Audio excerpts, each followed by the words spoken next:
Ez a háborúpártiak? Igen, ez a háborúpártiak. Hát én úgy gondolom, hogy ők a háborúpártiak. Akik Putyinnal haverkodnak, Putyinnal üzletelnek, azok mind támogatják az ukrajnai háborút. Tehát akkor nem kell támogatni az ukrajnai háborút?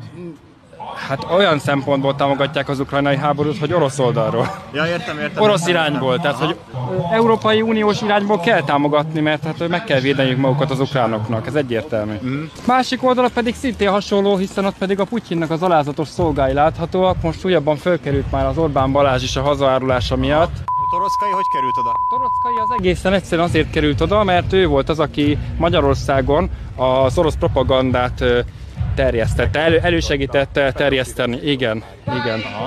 Úgyhogy ő is ezért került oda, itt pedig a propagandisták, ugye 5 év alatt 1309 milliárd forint közpénzt égettek el propagandára, miközben ugye látjuk a kórházak állapotát, a vasút állapotát, meg hogy rohad az